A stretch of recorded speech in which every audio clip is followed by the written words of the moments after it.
कोटिशतं द्वादश्चैव कोट्यो लक्षानि शीतस्त्रधिकानि चैव पञ्चाशदष्टौ च सहस्रसङ्ख्यमेतच्युतं पञ्चपदं नमामि अरहन्तवासिगत्तं गळहरदेवीं गन्तियं सम्मं प्रणमामि भक्तियुक्तो सुदनानमो वयं शिरसा इच्छायवन्ते सुदवती गाओ सुगौ तस्सालोचयुम् अंगोवंगपैन्य पौड परियम्मि चित्तपणमने गुप्पग चूलिया चेव सुत्तत्तैतुदं कहायं सैनिच्यकालम् अंचेमि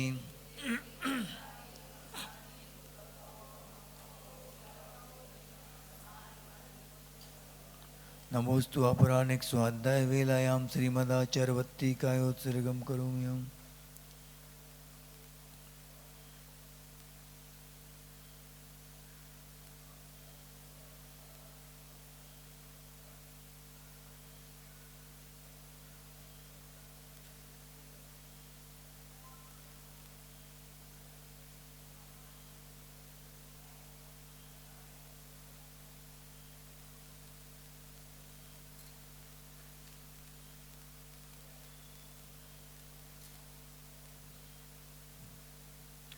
सुरजलधिपारकेभ्यः सुपरमतिविभावना पटमतिभ्यः सुचरिततपोनिधिभ्यो नमो गुरुभ्यो गुणगुरुभ्यः छत्तीसगुणसमग्रे पंचविहाचारकरणसन्दर्शे शिष्यानुग्रहकुशले धम्मायिरे सदा वन्दे गुरुभक्तिसंयमेरया तरन्ति संसारसागरं घोरं छिन्दन्ति अट्टकम्मं जम्मं मरणं न पावयन्ति ये नित्यं व्रतमन्त्रहोमनिरता ज्ञानाग्निहोत्राकुला षट्कर्माभिरतास्तपोधनदना साधुक्रिया साधवा शीलप्रावरणा गुणप्रहरणाश्चन्दार्कतेजोदिका मोक्षद्वारकपाटपाटनवटा प्रीणन्तु मां साधवा गुरुवा पान्तु नो नित्यं ज्ञानदर्शननायका चारित्राणो गंभीरा मोक्षमार्गोपदेशका इच्छावन्ते आरवत्तिका उत्सङ्गको तत्सालोच्यं सम्मनानि सम्मदनितनि सम्मचरचित्ताळं पञ्चविहाचरणमायर्याळं मायाराधिसुदनानुपदेशनवज्जायाळं तीरनुगुणपालनयाणं सम्पसाहुलं स्यानिच्यकालं दुःखको कम्मको भोइलाओ सुगैगमनं समाय मरणं जिनिगुण संपत्तियो मज्जं नमः श्री वर्धमानाय निर्दूत कलिलात्मने सालोकानां त्रिलोकानां यद विद्यादर्पणायते। अब कौन सी बची? 61 से 80 तक पढ़ लो।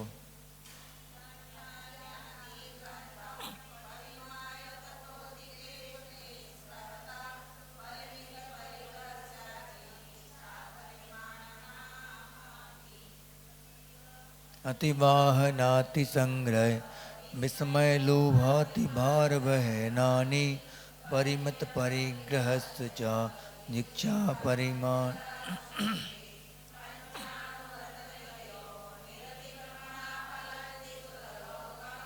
यत्रावधिरष्टगुणा दिव्य शरीरं च लभ्यन्ते मातंगो धनदेवश्च वारिसेनस्तथा परा नीलीजयश्च सम्प्राप्ता पूजातिशयमुत्तमं धनस्त्री सत्तघोषौ च तापसा रक्षकावपि उपाखेयास्तथाश्रमसु नवनीतो यथाक्रमं मध्यमासमधुत्यागै सहानुव्रतपञ्चकम् अष्टौ मूलगुणानाहुर्गैणां समलोत्तमा मृतं च भोगोपभोगपरिमाणम् अनुग्रहणाद् गुणानामाख्यान्ति गुणव्रता न्यार्या दिग्बलयं परिगणितं कृत्तातोऽयं बहिर्नयास्यामि इति संकल्पो दिग्वृत् मामृत्यणुपापविनिवृत्तै मकराकरिसरिदटवी गिरिजनपदयोजनानि मर्यादा प्राहुर्दशां दशानां प्रतिसंहारे प्रसिद्धानि अवधिर्बहिरनुपाप प्रतिवृत्तेर्दिग्वृत्तानि धारयतां पंच महाव्रत परिणति मनुव्रतानि प्रपद्यन्ते।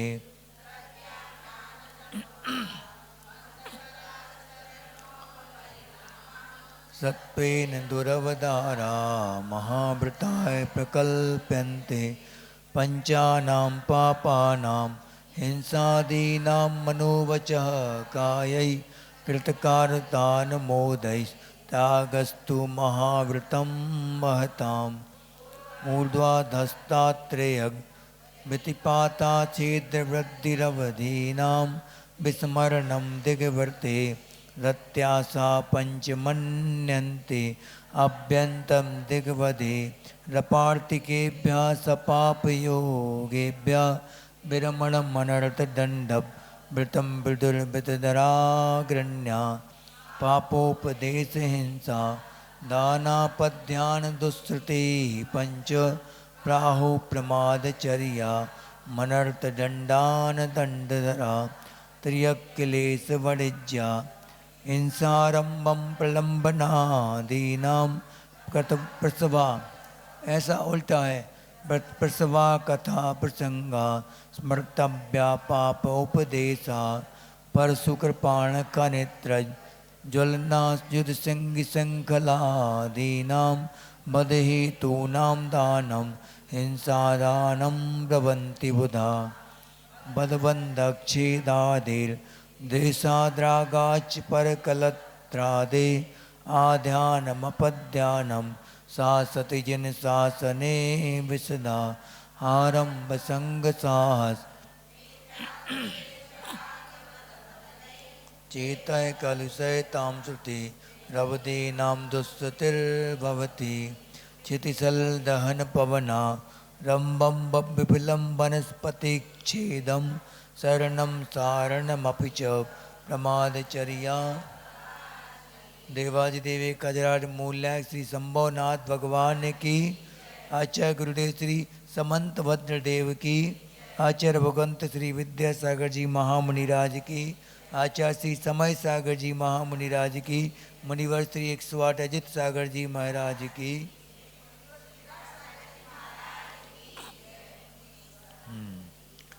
अब अपन ने अभी तक अनुभूतों का वर्णन पढ़ लिया। पूर्णता की ओर है अनुभूतों का वर्णन। उसमें क्या बताया था कि दिशाओं की सीमा कर ली और अनर्थ दंड से बच गए। 5 प्रकार के अनर्थ दंड कौन कौन से होते? पापोपदेश, हिंसादान, अपध्यान, दुष्कृति और प्रमादचर्या। ये 5 प्रकार के क्या होगा? ये अनर्थ दंड व्रत। अब इस 5 प्रकार के अनर्थ दंड से बच गए तो बहुत बड़े पापों से अपन बच जाते। और दिग्व्रत में क्या हो जाता? दिग्व्रत में क्या बांध लिया अपन ने? दिशाओं की सीमा बांध ली थी। तो दिशाओं के बाहर जो भी पाप होंगे, सूक्ष्म हो चाहे स्थूल पाप हो, दोनों पापों से बच सकते हैं। तो वो महाव्रती के समान हो गया। जो कि अनुव्रत ले लेता है वो अपनी सीमा से बाहर जो भी होगा पाप, उनमें वो क्या हो गया? अनुव्रती के, महाव्रती के समान हो गया, मुनियों के समान। यानी सूक्ष्म पापों से ही बच गए और स्थूल पापों से ही बच जाएंगे। और तीसरा कौन सा है? गुणव्रत। भोगोपभोग का परिमाण कर लेना, यानी कि भोगोपभोग की वस्तुओं की सीमा पर ने कहाँ बांधी थी? परिज्ञ परिमाण अनुव्रत में बांधी थी। और यहाँ पे क्या हो गया? अब भोगोपभोग की सीमा में भी उनने जितनी सीमा बांधी उन वस्तुओं में भी, उनमें भी कम कम करते जाओ। कि आज हम 1 महीने तक 4 महीने तक 2 साड़ी पहनेंगे बस। ये क्या हो गया? भोगोपभोग का परिमाण हो गया। आज इतनी हरी खाएंगे, इतने अन्न खाएंगे, ये सब काय में आ जाएंगे? भोगोपभोग परिमाण भोगोपभोग सीमा बांध ली अपन, देश गुणवृत्त में आ गए जी सब। अब अपन आगे भोगोपभोग परिमाण का लक्षण पढ़ लिया था। और भोगोपभोग किसे कहते? ये बैठ जाओ बैठ जाओ। भोगोपभोग किसे कहते? ये भी पढ़ लिया। और मकारों का त्याग भी पढ़ लिया था कि इनसे हानि कौन कौन सी हो सकती है। कौन कौन से मकार होते? 3। मध्य मास मधु, 3 मकार होते। तो इनको क्यों छोड़ना चाहिए? क्योंकि त्रस जीवों का घात इनके द्वारा होता है। अनंत त्रस जीवों का घात हो जाता। मधु में कैसे घात होता है त्रस जीवों का? मधु क्या है? शहद। कि मधुमक्खियों का उगाल है वो, फूलों का पराग चूसती हैं वो, और जाके कहाँ उगल देती पूरा वो छत्ते में उगलती जाती, वहाँ वो जमा करती जाती, उसके लिए जमा करती आती, और उसको उसी में उनके मलमूत्र सब कुछ वहीं पे होता है। बच्चे भी उनके अंडे अंडे तो नहीं होते उनकी, क्योंकि चार इंद्रिय हैं वो, चार इंद्रिय में अंडा जन्म होता नहीं, पंचेंद्रियों का होता बस। तो उनके वहीं पे सम्मूर्छन जीव जो उत्पन्न होते जाते उन्हीं के, मैंने मधुमक्खियों के सम्मूर्छन जीव कहाँ उत्पन्न होते जाते? उन्हीं छत्तों में। तो सबके सब जैसे निचोड़ते हैं तो सबके सब अनंत जीवों का घात वहाँ पे होता जाता, इसलिए इनसे बचना चाहिए, मध्यमास मधु से। और क्या बताया इनने? अल्प फल बहु विघातान, भोग में और कौन कौन सी वस्तुएं त्याग करने योग्य हैं? तो अल्प फल, यानी कि फल कम हो, हाथ टिका के नहीं बैठो, नींद आने लगेगी। देखो सीधे बैठो, सीधे आएगी, आ जाएगी, बुलाओगे तो आएगी वो, बैठ जाओ। तो फल कम निकले और फेंकने योग्य चीज़ें ज़्यादा हों तो वो क्या कहलाएगा? अल्प फल होगा। जैसे कल पूछा था कलिंदे का, कलिंदा कैसे क्या कि तरबूज, तरबूज में भी यही होता है, इतना मोटा तो उसका छिलका होता है, वो सब फेंक जाता पूरा, और ऊपर बीच बीच में बहुत सारे बीज होते हैं उसके घुसे हुए, उसमें वो भी फेंक जाते हैं सब पूरे। तो फेंकने योग्य ज़्यादा रहता है, खाने योग्य कम होता है उसमें, इसलिए वो भी नहीं, बचो उससे हो सके तो। और मूलक, मूलक यानी मूली, गाजर, सकला, ये सब काय में आएंगे? मूलक में आएंगे। आर्दानी, आर्द यानी सचित्र वस्तुएं होती, तो सचित्र चीज़ें कौन कौन सी होती? जैसे अदरक वगैरह है, ये सचित्र हैं, या फल सब्जी वगैरह सब कुछ सचित्र कहलाएंगे, जब तक आप उनको प्रासुक नहीं करोगे अग्नि में, या तो अग्नि पक्क कर लो या फिर यंत्र प्रेलित कर लो, दो ही विधियां हैं।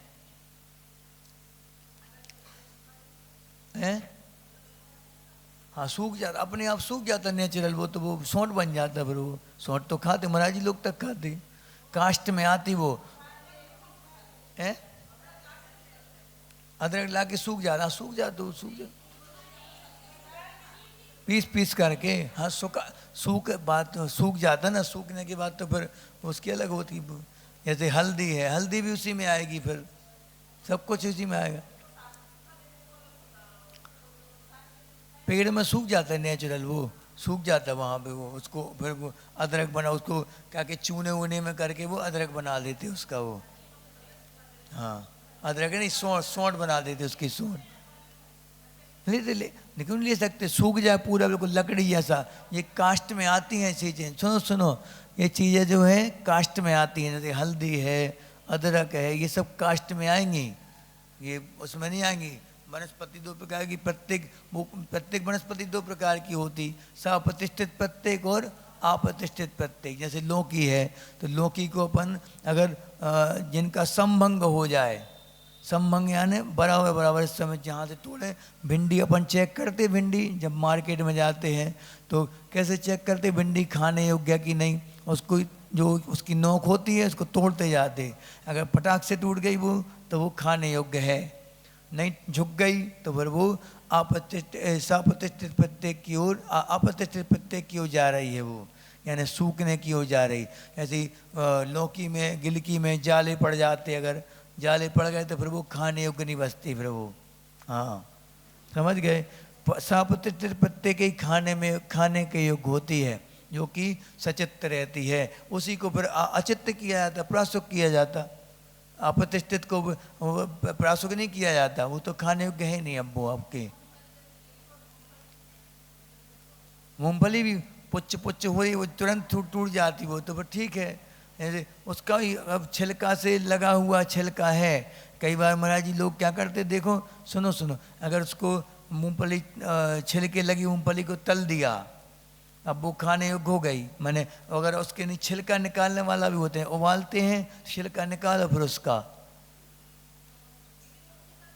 है, गीली मूंगफली का छिलका निकाल के खाओ, गीली में उबाल के खाना, गीली सचत्त में आएगी, गीली तो सचत्त में आएगी। हाँ सेक के खा लो, फिर कोई नहीं, छिलका निकाल दे, कई बार छिलका निकालना पड़ता उसका है।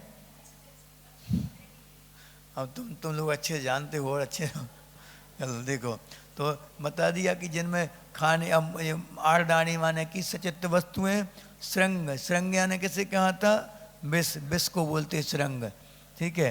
बेरानी, बेर भी कहलाता है, बेर भी, इस बेर में भी गुठली ज़्यादा रहती, दल कम रहता। नवनीत, नवनीत, अब क्या नवनीत यानी मक्खन, मक्खन कैसा होता है, खाने योग्य नहीं होता, क्योंकि निकाला और मर्यादा उसकी कब खत्म हो जाए कोई भरोसा नहीं रहता। जब तक वो पानी में तैर रहा है मट्ठे में, तब तक तो मर्यादा बनी है उसकी। जैसे ही मट्ठे से निकाला, अब उसकी मर्यादा का कोई ठिकाना नहीं है। अंतर्मुख के कई भेद होते ना, इसलिए कोई ठिकाना नहीं, कब वो मर्यादा से बारिश नहीं खाओ तो ज़्यादा अच्छा मक्खन के लिए। नवनीत, निम्ब यानी नीम के कुसुम, माने जो बोली होती नीम की बोले होती हैं, छोटी छोटी फूल वे फल, वो केतक, केतक माने केतकी के फूल, इसमें अवहेयम यानी छोड़ने योग्य हैं।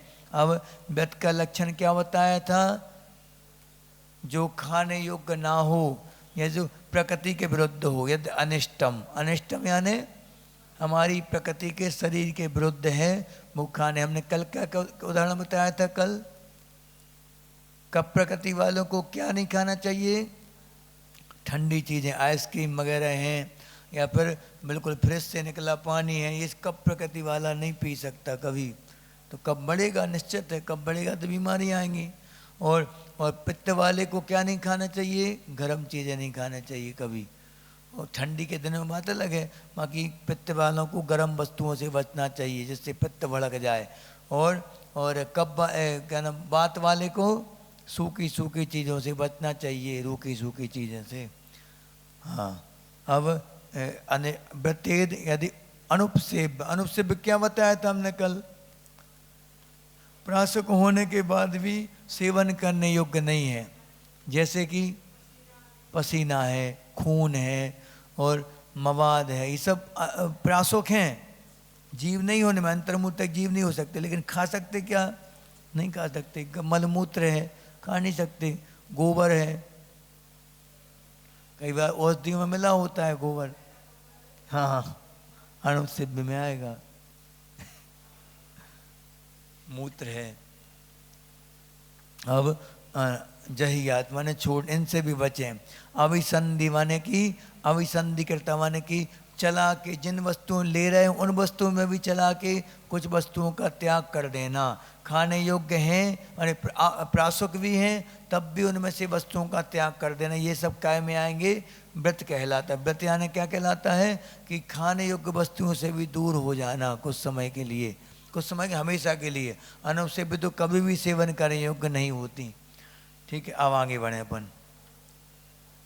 नियम, अब यम और नियम दो प्रकार से होते, जिसके भोग की नहीं वह त्यागी। जैसे जैसे इन वस्तुओं का किसी ने त्याग कर दिया जो खाने योग्य ही नहीं है, जैसे कि हमने कल क्या बताया था, डायबिटीज का मरीज है, महाराज जी शक्कर का आजीवन त्याग कर रहे हैं, अब तुम क्या त्याग करोगे, त्याग तो हो गई, वैसे ही हो गई वो है। और जैसे कोई बोले कि मरणासन्न व्यक्ति है, दांत नहीं बच, कोई एक ही दांत नहीं बचा उसका, और बोले कि महाराज जी कड़क कड़क चीज़ों का त्याग कर रहे हम। अब हम तुम्हें त्याग क्या कर रहे हो, तो त्याग हो ही जाएंगी, डॉक्टर लिख देगा।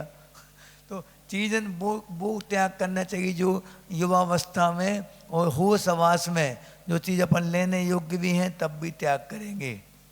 शक्कर लेने योग्य लेकिन मीठे का त्याग कर दिया।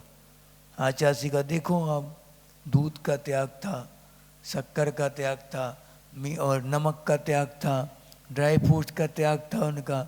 ड्राई फ्रूट कौन से लेते थे, बस छुआरा लेते थे, इसलिए छुआरे जैसे हो गए थे वो। छुआरा, मात्र छुआरा लेते थे बस, दाल रोटी चावल दलिया छुआरा, बस कुछ नहीं चलना है। बाफली ज़्यादा, बाफली, इसके अलावा कुछ नहीं चलता था। इसके बाद भी उनकी काया देखो कितनी चमचमाती थी, काया अलग से बिल्कुल।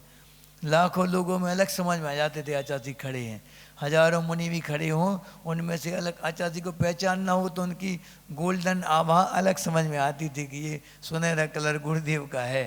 और गोरापन बात अलग हो जाती, गोरे तो बहुत से लोग होते, लेकिन गोरेपन में सुनहरा कलर हो, मर तो और जबरदस्त रहता। ये साक्षात सोने से बनाई उनकी काया, ऐसे लगते थे बिल्कुल।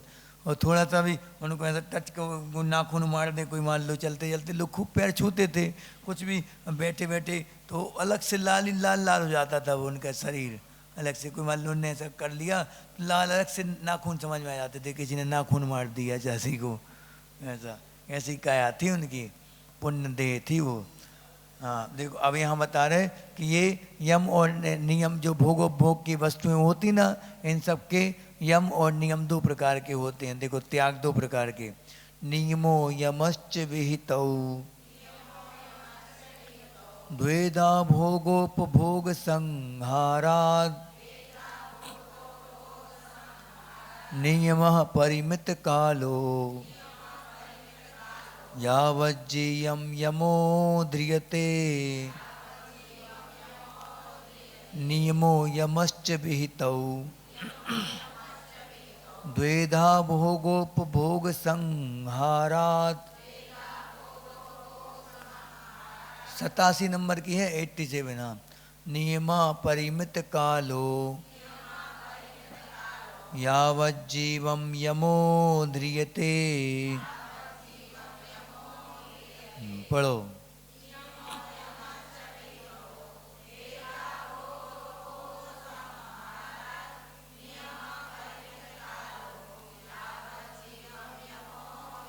हाँ देखो नियम और यम, चा से और लेना, नियम और यम। विहितौ दो द्वेधा यानी दो प्रकार के होते। विहितौ यानी त्याग जो होते हैं, अपन ने जो पढ़े थे जो भोग की वस्तुओं के दो प्रकार के होते त्याग, नियम और यम। अब नियम किसे कहते? भोगोपभोग संहारात। भोगोपभोग संहारात यानी कि आश्रय करके भोगोपभोग परिमाण का सहारा लेकर अपन क्या करेंगे? नियम और यम दो प्रकार से त्याग होता। नियम परिमित कालो, नियम क्या कहलाता? परिमित यानी कुछ समय के लिए, समय सीमा को बांध के जो त्याग किया जाता है वो क्या कहलाता? नियम। और यावत जीवम या फिर यावत मरणम, जब तक मरण ना हो, जब तक जिंदा हैं तब तक क्या कहलाता? यमो ध्रियते। ध्रियते माने धारण किया जाता है। क्या? यम। नियम कैसा धारण किया जाता है? कुछ समय के लिए, और यम जीवन पर्यंत के लिए। ठीक है, तो आपने क्या क्या नियम किस किस का है तुम्हारा बताओ? रात्रि भोजन का यम पूर्वक त्याग किसका है? आजीवन। आमरण तुम्हारा नहीं है? है? बोलो तो, हाथ खड़े करो, गौरव के साथ करो हाथ खड़े। नहीं है? क्यों? आपका त्याग है? Ice cream, biscuit, chocolate, toffee, pizza, burger, chow mein, Manchurian, toffee, ice cream किस किस का त्याग नहीं है? कौन कर सकता आज कुछ समय के लिए? यम नियम, नियम नहीं करो, नियम कर लो। हैं? दिवाली तक है तो और बढ़ा दो आगे। दिवाली के बाद महाराज जी के पास जाना, महाराज जी हमने दिवाली तक का त्याग किया है मांसाहार का, आप खाना चाहते हैं? महाराज जी बोलेंगे हाँ तो हाँ, उन्होंने बोला ना तो ना। महाराज जी क्यों बोलेंगे हाँ? क्योंकि एक बार क्या हुआ, हम आपको उदाहरण बता दें, हमारी आंखों देखी घटना है नेमावर की। एक बार आचासी बोलियां चल रही थी, अच्छी करोड़ों करोड़ों की बोली लग रही थी, जैसी आज लग रही थी यहाँ, तो ऐसी बोलियां लग रही थी। तो वहाँ पे आचासी खुले पेड़ के नीचे बैठे थे अच्छे से, और एक मुसलमान था, टैक्सी ड्राइवर था वो, ऑटो चलाने वाला। तो आचासी जब भी आते थे उसका ऑटो खूब चलता था, वो खूब खुश था, वो आचासी के आने से बहुत खुश रहता था। तो आचासी को बहुत मानता था, वो बहुत प्राणों से ज़्यादा मानता था गुरु जी के लिए। तो आचासी बोलियाँ चल रही थी, उसके भाव भी बन गए कि हम अपना पैसा भी दान करें। तो उन्हें गया आचासी के पास, आचासी हम अपने 5,000 रुपया यहाँ दान करना चाहते हैं। कहाँ? मंदिर में, मंदिर निर्माण में। तो आचासी ने कहा, आचासी सोचने लगे, आचासी कहते हैं कि हम आपका पैसा कैसे ले लें, आप मांसाहार करते हो, तो हमेशा आप मांसाहार करते, वो कहता है आचार्य जी एक दिन की छूट दे दो बस, एक दिन की, दिवाली तक का नहीं की एक दिन की छूट दे दो आचार्य श्री, ईद के दिन तो हमें खाना ही पड़ेगा, क्योंकि हमारे धर्म में लिखा नहीं तो काफिर माने जाएंगे, काफिर यानी जात से बाहर माने जाते वो। उस दिन अगर मांस भले इतना सा खाएं लेकिन मांस खाना पड़ेगा उस दिन उनको, ये ऐसा बता, तो उसने बताया गुरु जी के लिए। तो आचार्य जी ने बोला कि बोला कि हम कैसे बोल दें आपको एक दिन मांस खाओ, हाँ हम कैसे बोल दें, एक दिन की छुट्टियां ने हमारी अनुमति हो गई मांस खाने के लिए, हम नहीं बोल सकते उसमें। तो फिर वो सोचता रहा, वो खड़ा हो गया वहाँ अपने, रोता रहा, हम देख रहे थे उसको, बोली मोली एक तरफ चले, हम उसको देख रहे थे कि ये क्या करता है आगे, क्या निर्णय लेता है। तो देखते देखते देखते बहुत देर तक कार्यक्रम जब खत्म होने लगा, सब लोग जाने लगे, अचानक वो आया, पैसे लेके आचार्य के चरणों में रख दिए पैसे, और कहा कि आचार्य श्री हम सब कुछ छोड़ने तैयार हैं, लेकिन आपके चरण नहीं छोड़ सकते हम, बस हमें अपना पैसा दान करना है। देखो ये कहलाता समर्पण। अगर हम गुरु के प्रति समर्पित हैं और हम इतनी सी नियंत्रण नहीं कर पा रहे अपने ऊपर, जब हम जैनी कहलाने के अधिकारी हैं, हमें बहुत बड़ा सौभाग्य कि हम महावीर के कुल में उत्पन्न हुए, और अहिंसक हमारा धर्म है, हमारे बपौती अहिंसक है, माने परंपरा से, कुल परंपरा से हमें अहिंसा धर्म मिला। और हम अपने बच्चों को सिखाने की जगह बच्चों को तब सिखाएंगे जब हमारा खुद का त्याग होगा। खुद का त्याग नहीं आजीवन तो बच्चों से हम बोल नहीं सकते कभी। जैसे महाराज जी ने हमसे बोला था 2004 में कि तुम्हें पाठशाला पढ़ाना है, ठीक है, हमने जी महाराज जी हमें कुछ आता नहीं है नवोकारांत के अलावा, कि वही तो पढ़ाना है बच्चों के लिए। तो ठीक है चले गए महाराज जी के कहने से। अब जैसे ही पहुँचे तो वहाँ 9th 10th 8th क्लास की बच्चियाँ थीं, बड़ी बड़ी बच्ची, तो वो अब स्किन टाइट जीन्स पहने और टाइट कपड़े पहने, वो बेकार कपड़े पहने थे। तो हमने उनको देखा, हम भी पहनते थे, हम छुपाने की बात थोड़ी है, पहले समय से ही करते थे, तो हम पहनते, हम भी स्किन टाइट पहन के गए थे, जीन्स कुर्ता नहीं, जीन्स और टी शर्ट पहन के गए थे पढ़ाने के लिए हम। तो जैसे ही पहुँचे क्लास में, हमने देखा कि लड़कियाँ ऐसे कपड़े पहने हैं, कैसे मना करें, हम खुद पहने क्योंकि। तो हमने सोचा कि पहले हम त्याग करेंगे, बाद में हम दूसरों से बोलेंगे। उसी दिन से हमने आजीवन त्याग कर दिया, आजीवन सीधा, कि हम कलर कपड़े नहीं पहनेंगे मंदिर में कभी भी, कभी नहीं पहन के जाते थे हम मंदिर में, कुछ भी हो जाए। तो हम उसके बाद हमने बच्चों से एक बार बोला, एक बार में बच्चे मान गए, ड्रेस का प्रभाव पड़ा उसका, तुरंत ड्रेस सिलवा ली उन लोगों ने। अगर हम बोलते जीन्स पहन के कि नहीं अपने कपड़े सिलवाओ, फिर वो बोल देते एक आध बच्चा उनमें से कि आप तो सिलवाओ पहले हाँ, बच्चे बच्चे ही होते हो, तो कौन छोड़, किसी को नहीं छोड़ते वो कभी। तो उसका प्रभाव जीवन पे पड़ा बच्चों के। अपना अपन स्वयं अगर क्रोध नहीं करेंगे, बच्चों से बोलेंगे कि तुम कुछ गुस्सा आती तुम्हें, शांत रहा करो, मान जाएगा एक बार बाद। तुम खुद गुस्सा करते हो, बिल्कुल तहलका मचा देते घर भर में, तो बच्चों से क्या प्रभाव पड़ेगा उसका। आप की संतान है, सीखेगा वो। फिर कहोगे महाराज जी बहुत गुस्सा आती, बच्चे को बहुत गुस्सा आती, अरे तुम्हें कितनी आती है तो बताओ अपना देखो पहले, बाल बच्चों का देखना, या माता को या पिता को आती होगी गुस्सा, जब तो बच्चा गुस्सा वाला है, या दादा को आती होगी, देख के सीखते बच्चे तो गुस्सा करना, अपनी जिद्द करना।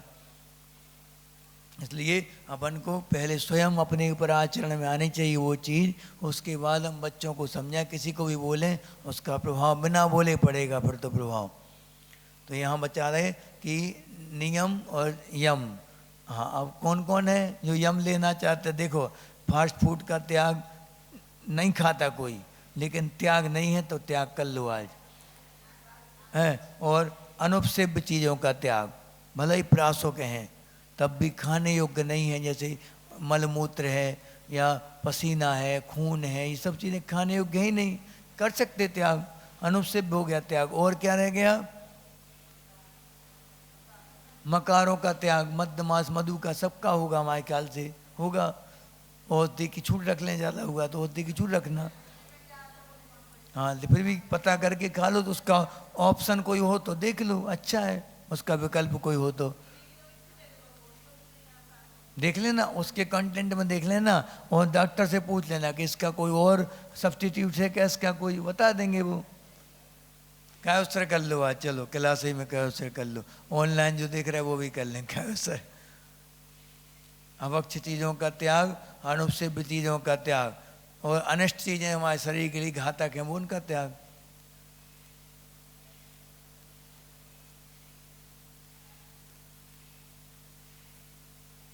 मकारों का त्याग, मक्कारों का भी त्याग। चलो अब संकल्प इसका इसलिए करते अपने यहाँ त्याग का महत्व इसलिए बताया गया, जैसे आपने अभी कैसे किया, अब आपका जीवन उसी समय से आपके जीवन में असंख्यात गुणी कर्मों की निर्जरा बढ़ गई। अभी तक जो जी रहे थे अपन बिना त्याग के, भले ही खा नहीं रहे थे, लेकिन जैसे बैंक में किसी के 1 लाख रुपए जमा हैं और फिक्स में करवाए नहीं पैसे, वो ब्याज मिलेगा, बिल्कुल नॉर्मल मिलेगा ही नहीं, एक प्रकार से ना के बराबर मिलेगा ब्याज। क्यों? क्योंकि आपने फिक्स में नहीं करवाए पैसे। अब कैसे कर लिया, फिक्स में हो गए पैसे, वो अब असंख्यात गुना ब्याज मिलेगा आपको। मान के चलना, विश्वास के साथ करना। कैसे का अपन ने किया है, विश्वास के साथ होना चाहिए कि अब हमारे जीवन में असंख्यात गुणी कर्मों की निर्जरा चालू हो गई। दिख नहीं रही वो, लेकिन उसका फल देखने में। ए शंकर, बातचीत नहीं करो, शंकर बातचीत, बात नहीं, चुपचाप बैठो, तो बाहर हो जाओ। क्यों, समझ में नहीं आ रही? चुप बैठो, चुप। हाँ, अब देखो, भोग की सामग्री बता रहे यहाँ पे कौन कौन सी हो सकती। भोजन वाहन शयन, भोजन वाहन शयन, स्नान पवित्रांग राग कुसुमेषु, तांबूल वसन भूषण, मनमत संगीत गीतेषु। भोजन वाहन शयनस, स्नान पवित्रांग राग कुसुमेषु, तांबूल वसन भूषण, मनमत संगीत गीतेषु। पढ़ो।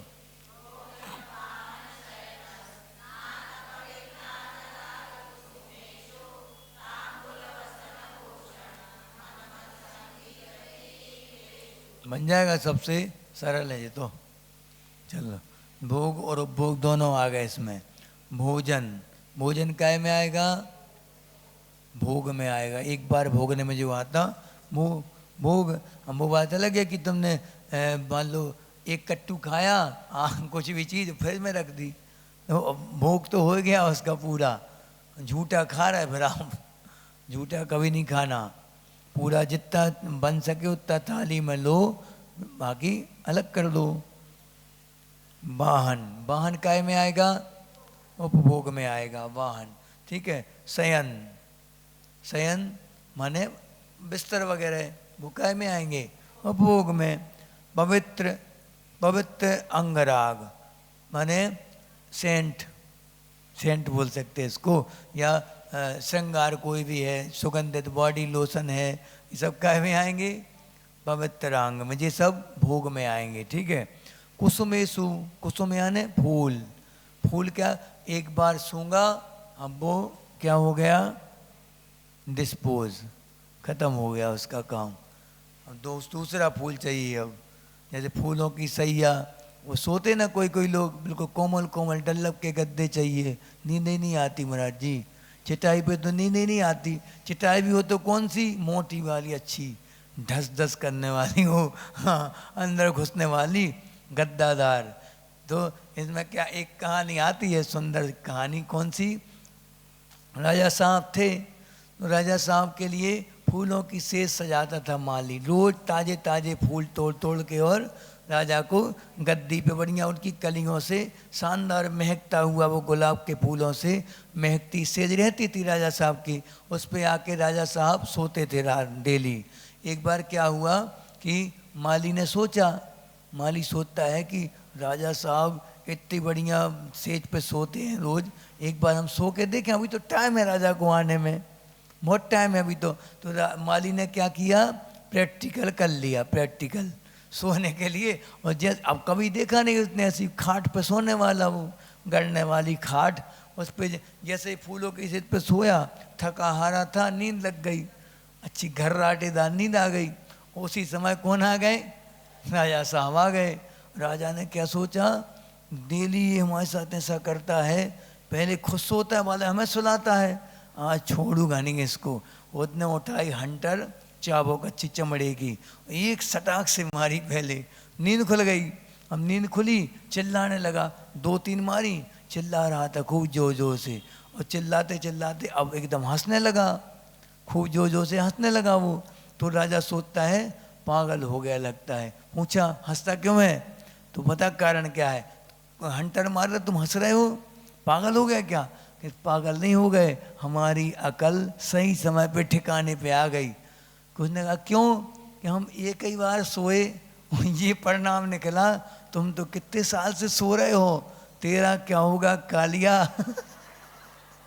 क्या कहा उसने? तेरा क्या होगा राजा साहब, इतने साल से आप सो रहे हैं डल्लब के गद्दे पे, वो भी फूलों को बिछा बिछा के, सुगंध ले लेके, अब तुम्हारा क्या होगा? राजा को चिंता हो गई, राजा को वैराग्य हो गया, क्योंकि समझदार व्यक्ति जो होता है वैराग्य के क्षणों में कभी छोड़ता नहीं है वो। हाँ, नहीं तो अब तुम जैसा वैराग्य नहीं है, लोग मरते जा रहे, युवावस्था में मरते जा रहे, बैठने भी जा रहे तुम लोग। बैठ भी आए उनके यहाँ, रो आए उनके साथ, रोते ना, रोने की रस्म होती है पगड़ी रस्म, उसमें क्या होता, जब इकट्ठे जाएंगे, धीरज रखो, चिंता नहीं करो, सबको जाना है एक दिन, ऐसे पाठ सुनाएंगे बिल्कुल 12 भावना के कि महाराज जी तक को वैराग्य आ जाए।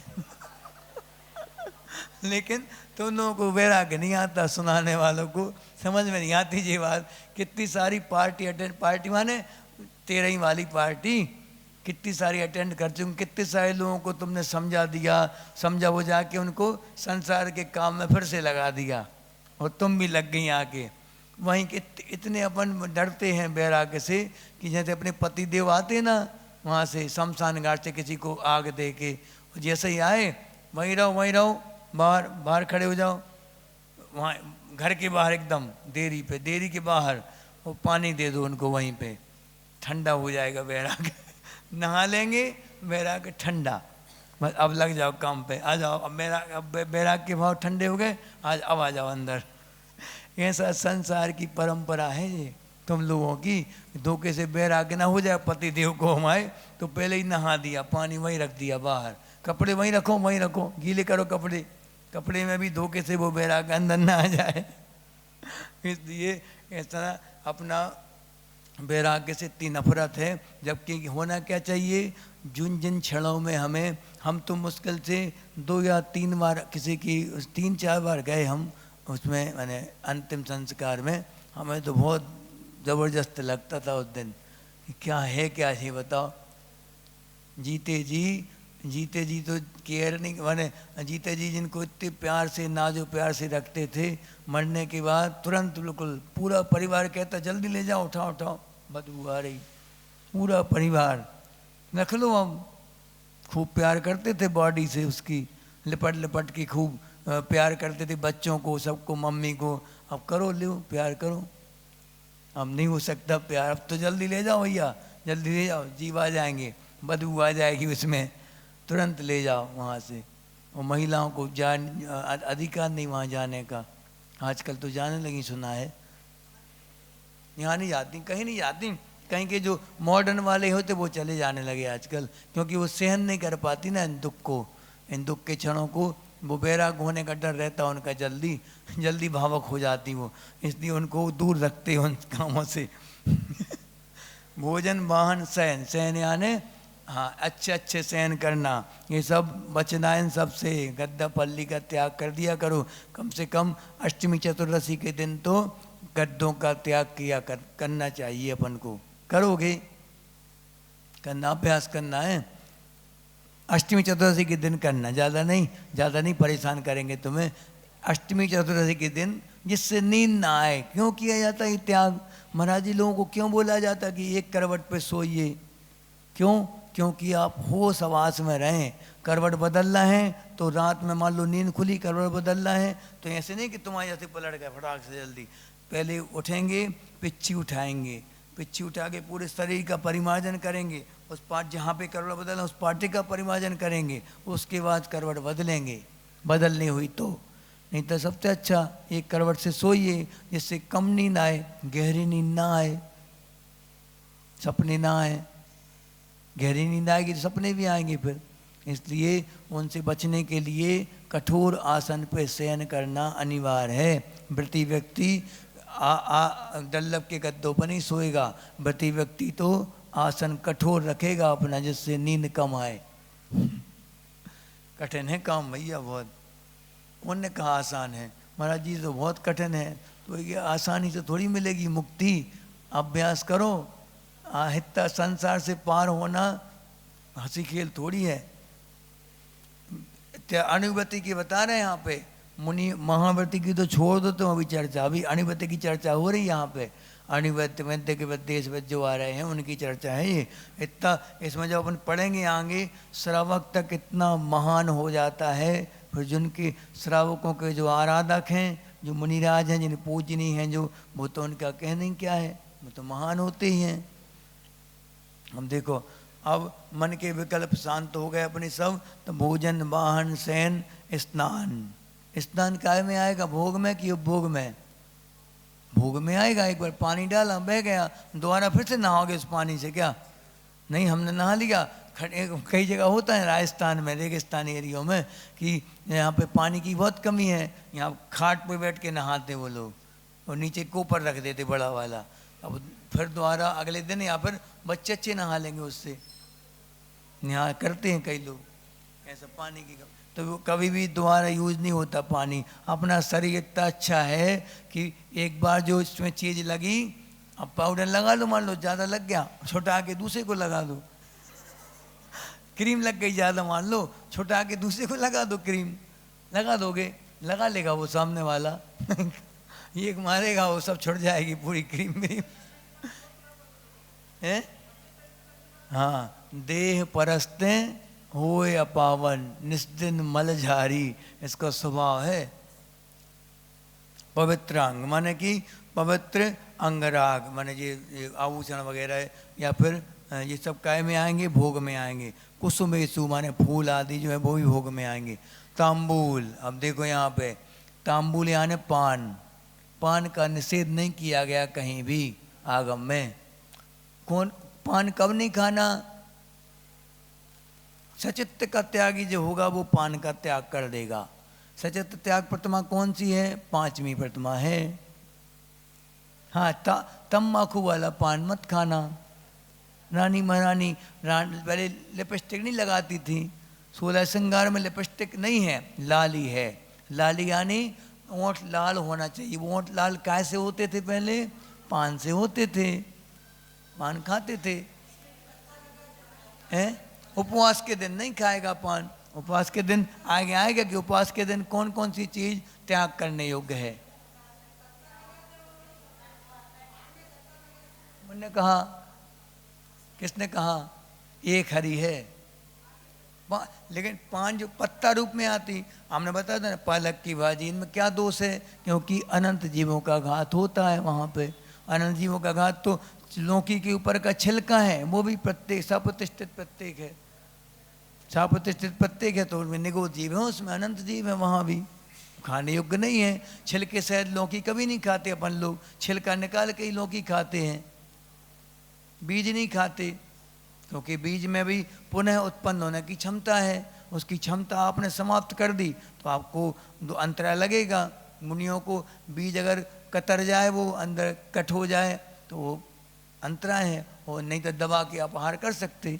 कंकड़ है, कंकड़ योनिभूत सचित्त है, वो वहाँ जीवोत्पत्ति होती पृथ्वी का जीवों की, तो वहाँ उस दबा के आपने आहार कर लिए तो ठीक है। अंदर चला गया या फिर पीस हो गया उसके, तो फिर प्रायश्चित लो जाके। सूक्ष्म है भैया। तांबूल यानी एक बार भोगने में आता तांबूल, पान। बसन, बसन यानी कपड़े, कपड़े बार बार भोगने में आते, उपभोग हो गया। भूषण, आभूषण, वो भी बार बार उपयोग में आते। मनमत, मनमत यानी मनमत, मन को मतने वाले, मन को संगीतमय करने वाले। संगीत गीतेषु, ये अच्छे अच्छे गाना सुनना, मन पसंदीदा गाना सुनना। भजन बात अलग होती, और फिल्मी गाने जिनमें हमारे राग बढ़ाने वाले हों। फिल्मी गानों में भी ऐसा नहीं कि वैराग्यप्रद गाने होते कई, जैसे आचार्य एक बार 86 की बात है जब ये आया था, कौन सा गाना, वो मुसाफिर हूँ यारो गाना है ना, राजेश खन्ना वाला। तो आचार्य ने जब वो रेडियो पे आ रहा था वो गाना, आचार्य ने जब पहली बार सुना वो गीत, तो आचार्य जी सुनते ही रह गए, खड़े हो गए वहीं पे, जंगल जा रहे थे आचार्य जी, पूरा सुना आचार्य जी ने खड़े होके, होटल पे बज रहा था कहीं, सुनते सुनते आचार्य जी कहते ये गाना तो अपने लिए है, ऐसा लग रहा कि हमारे लिए किसी ने ये गीत बनाया हो। ये पूरा का पूरा गाना मुनियों के ऊपर आधारित है, पूरा गाना ऐसा नहीं। उनमें भी सारपूर्ण जो पुराने गाने हैं वो उनको सुनना, वैराग्य प्रति जो गीत हैं जो, उनको बात अलग होती है, वो उसमें नहीं आएंगे, राग में नहीं आएंगे। वो आपका फिर इंटेंशन कैसा है वो आप जानो। आप तो भजन में भी अगर इंटेंशन गलत है तो भजन में भी आप निकाल लोगे, आप अपने काम का मैटर वहाँ भी निकाल लोगे। पुराणों में भी आप प्रथमान युग के ग्रंथों में राग का वर्णन जब चलता है, स्त्री पुरुष का संपर्क का वर्णन चलता है, उसमें भी राग कर सकते हैं आप चाहें तो। दृष्टि जैसी होगी वैसी आपकी सृष्टि हो जाएगी। अब रे ही ठीक है, कितने हो गए, 88, 2 ही हुए आज तो, अभी समय है। हाँ, इन सब में क्या करना है अपन को, सही या भोजन, इन सब में, इन सब का त्याग कैसे करना है ये अगले श्लोक में बता रहे हैं। अद्य दिवा रजनीवा पक्षो मासस्तथर्तुरैनम्बा इति काल परीक्षित्या प्रत्याख्यानं भवेन्नियमः। अद्य दिवा रजनीवा पक्षो मासस्तथर्तुरैनिम्बा इति काल परीक्षित्या प्रत्याख्यानं भवेन्नियमः। पढ़ो।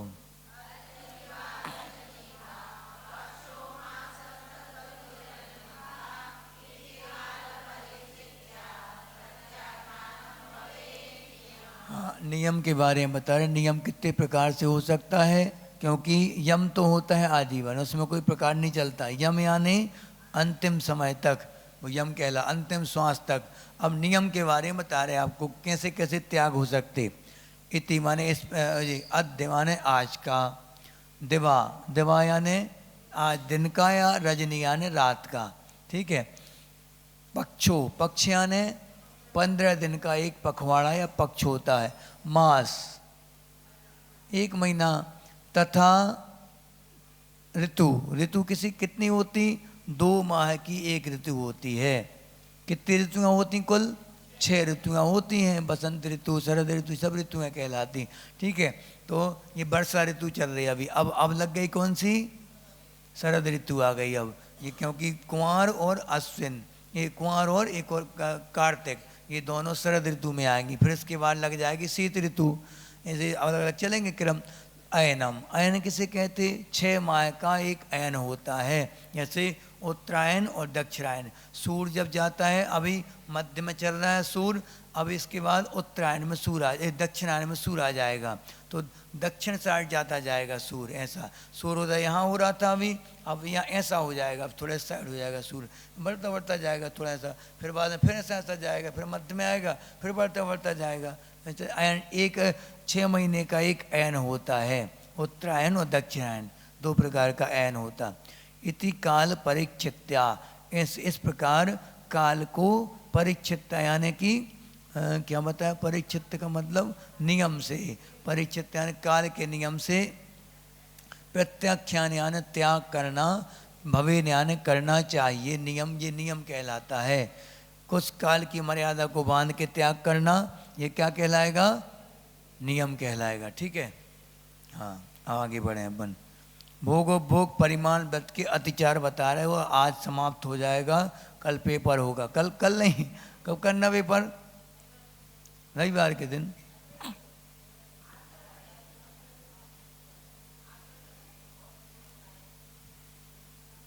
कब करना, आज क्या है,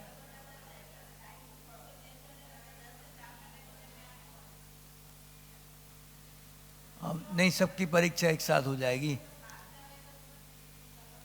7 का क्या? अब वो आप 3 दिन का समय दे रहे हैं, ठीक है। अपन पढ़ते तो जाएंगे कंटिन्यू, पढ़ाई में बाधा नहीं आएगी, पढ़ते अपन जाएंगे डेली और रिवीजन भी करते जाएंगे थोड़ा थोड़ा, 1-2 गाथा पढ़ लेंगे, रिवीजन कर लेंगे पुराना। 3 दिन बाद पेपर हो जाएगा, ठीक है। चलो, विषय विषतोनुपेक्षा नुस्मृति रति लोल मतित सानुभवौ। नहीं बन रहा, बड़ा भोगोपभोग परिमा व्यतिक्रमा पंच कथ्यन्ते।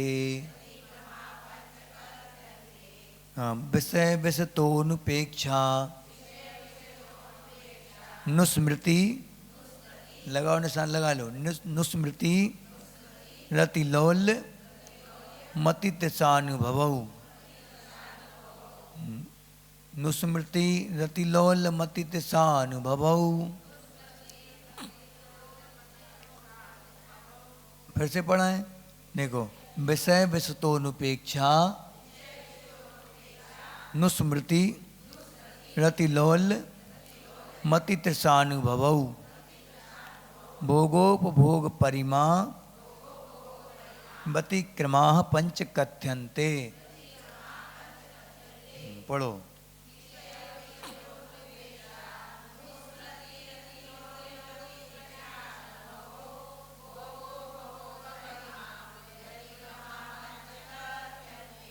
हाँ, देखो बता रहे, विषय विषतोनुपेक्षा, यानी कि अनुपेक्षा यानी उपेक्षा नहीं करना, किनकी? विषय रूपी विष से उपेक्षा नहीं करना। विषय क्या है? पंचेंद्रिय के विषय। कौन कौन से पंचेंद्रिय के विषय होते बताया था ना? 8 स्पर्शेंद्रिय के, रसनेंद्रिय के 5 और घ्राणेंद्रिय के 2, चक्षु इंद्रिय के 5 और घ्राणेंद्रिय के, घ्राण नहीं, कर्णेंद्रिय के 7 विषय। इस प्रकार हाँ 27 विषय होते हैं। 27 विषयों की क्या करना? उपेक्षा नहीं करना, यानी कि इनसे दूर नहीं होना, उपेक्षा नहीं करना। अनुस्मृति यानी कि भोगे हुए विषयों का, अब देखो पहला क्या हो गया, इधर देखो इधर, पहला क्या हो गया? पंचेंद्रिय के विषयों से दूर नहीं होना। सबसे पहला क्या अतिचार हो गया? उसी में लगे रहना, पंचेंद्रिय के विषय से दूर नहीं होना। प्रतिमाधारी अगर ऐसा करेगा तो मतलब क्या प्रतिमा लेने का? क्योंकि हाँ, प्रतिमाओं का मतलब यही होता है कि पहली प्रतिमा किसे कहते? आगे आएगा स्वरूप कि पंच गुरु चरण शरणो, यानी जिसको मात्र पंच गुरुओं के चरण की शरण प्राप्त है और जो संसार शरीर भोग निर्विन्ना, यानी कि संसार शरीर और भोगों से जो निर्वृत्त हो चुका है, दूर हो चुका है, वही व्यक्ति पहली प्रतिमा का अधिकारी है। आप सोच लो, कुआं का पानी पूछते सब लोग, कुआं का पानी पी सकते, नल का पानी पी सकते, महाराज जी मर्यादा क्या? इसमें फंसे हो तुम अभी। पंचेंद्रिय के विषय से दूर होना, संसार शरीर भोगों से दूर होना, ये पहली शर्त है जी। खाना पीना मात्र इसी को क्यों प्रतिमा की रूप में ले लिया अपन ने? बस पहली शर्त क्या रख रहे हैं वो? सबसे पहली शर्त पंचेंद्रिय के विषयों से दूर होना। जो जितना जितना विरक्त होगा वो उतने उतने वो काय को खाएगा? जो पंचेंद्रिय के भोगों से विरक्त हो जाएगा, जो व्यक्ति जिह्वेंद्रिय पर नियंत्रण कर लेगा, वो व्यक्ति क्यों अहिंसक होगा? वो तो पक्की बात है। वो क्यों ट्यूबवेल के पानी से हिंसा करेगा? क्योंकि हमने खुद देखा, माता जी के साथ गए थे एक बार, अपूर्वमती माता जी थी, उनका विहार कराते कराते एक बार दमोह पहुँचे हम लोग जिले में। तो वहाँ पे जिले लेवल पे बहुत बड़ा वाटर वो बनता है इनका वाटर फिल्टर, तो पूरे शहर में सप्लाई होती है उससे, नदी के पानी से इकट्ठा करके कई गैलन पानी वहाँ पे इकट्ठा कर लेते वो टैंकों में, और फिर वहाँ से सप्लाई होता पूरे शहर में। तो देखा कई महीनों का पानी भरा था, भरा भरा उसमें इतनी बड़ी बड़ी मछलियाँ हो गई थी पूरे पानी में। अब वहाँ पावर हाउस की बड़ी बड़ी मोटर लगी रहती वहाँ पे, मोटरें जिसे पूरे शहर में सप्लाई कर सकें। तो उन्होंने क्या किया, जैसे ही हम देखते देखते जैसे ही चालू की मोटर, पूरा का पूरा पानी लाल हो गया खून से, पूरा पानी लाल हो गया था बिल्कुल, एक भी मछली जिंदा नहीं बची उनमें से। आप सोचो कितनी भीषण हिंसा होती होगी वहाँ। उस नल का पानी आप पीते हो, आप कैसे बोल रहे हम कि पी सकते प्रतिमाधारी? पहली प्रतिमा तो अभ्यास रूप में है और फिर भी प्रयास करेगा। पहली प्रतिमा क्यों ली जाती? दूसरी प्रतिमा का अभ्यास करने के लिए। हम कह रहे हैं पानी ठीक है, बाकी और चीज़ों का अभ्यास भी तो करो कि संसार से विरक्ति कितनी हुई हमें, हमारा कितने अंशों में वैराग्य हुआ, मुनियों की सेवा के भाव बढ़ रहे कि नहीं, स्वाध्याय के प्रति रुझान है कि नहीं, आत्मा के ध्यान की, आत्मा की चिंता है कि नहीं कि कहाँ पतन हो रहा हमारा, कितने कर्म बंद अपने प्रति समय करते जा रहे, इस तरफ ध्यान नहीं जा रहा। तो कितनी 11 प्रतिमा भी ले लो, मुनि भी बन जाओ, तब भी कुछ नहीं होना। जिसके जीवन में आत्म उपलब्धि नहीं हुई, कुछ काम का नहीं वो जीवन। कितने अच्छे आप सजा लो, संभाल लो उसके लिए, कितने अच्छे बाहर पालन करते रहे अपने प्रतिमाओं का, नियमों का, मुनि व्रत का, तब भी अगर आत्मा की ओर ध्यान नहीं है तो कुछ नहीं है। बता दिया, स्पष्ट कह दिया। उसके जो व्रत नियम आदि जो है ऐसे अनंत भाव से करते आ रहे हैं। ऐसे तो कई बार ऐसा नहीं करना, एक बार बस भावलिंग से व्रत धारण कर लो, बस बेड़ा पार हो जाएगा। इसलिए उसकी ओर बार बार उसी की ओर ध्यान जाए कि प्रतिमा का मतलब खाना पीना ऐसा नहीं है, इसकी ओर भी ध्यान जाना चाहिए अपना। तो पंचेंद्र के विषय से दूर नहीं हुए, अपेक्षा नहीं करी उनकी उपेक्षा कर, और अनुस्मृति यानी कि विषय जो भोगे हुए थे उनका बार बार बार बार स्मरण करना, भूलना नहीं उनको कभी, बार बार। अब तो छूट गए हैं, पुरानी ऐसे ऐसे करते थे हम, अब वही लगे हैं, उसी में लगे हैं। अच्छी चीज़ों को याद करो तो फिर भी ठीक है, बुरी चीज़ों को अब पहले तो खूब ऐसा बढ़िया होटलों में जाते थे, पब में जाते थे और कैफ़े में जाते थे, अब तो सब छूट गया। अब छूटा नहीं, अभी छूटा नहीं है, जो कहते हो है ये कहलाता क्या? अनुस्मृति, यानी स्मृति को दूर नहीं किया। अति लौल्यम यानी कि वर्तमान विषयों में लंपटता के साथ, अति गिरदता के साथ। 10 उपवास करे, 16 उपवास करे, पारना में कहाँ जा रहे? होटल। एक ही नहीं बचता, कुछ नहीं बचता। 3-4 दिन पुराने समोसे कचौड़ी होंगे, वो तक सब खपत, कुछ नहीं बचता हो दुकानों में। इतनी भीषण त्रासदी होती है, लंपटता ये कहलाती। ठीक है। अति तृष्णानुभव, अति तृष्णा के साथ और खूब आसक्ति पूर्वक बिल्कुल भोग रहे हैं और चीज़ों को इकट्ठा करके रखते जा रहे हैं आसक्ति के साथ, अति तृष्णानुभव। ठीक है। ये 5 भोग परिमाण व्रत के अतिचार हो गए। कल से अपन शिक्षावत पढ़ेंगे और रिवीजन भी करते जाएंगे। 5-5, 10-10 भी इकट्ठे रिवीजन करेंगे, हो जाएगा, बढ़ाना नहीं, 3 दिन में हो जाएंगे अपने। बोधि समाधि परिणाम शुद्धि, स्वात्मोपलब्धि से विशोक सिद्धि, चिंता मनिम चिंतित वस्तुदाने त्वं मंद मानस ममास्तुते।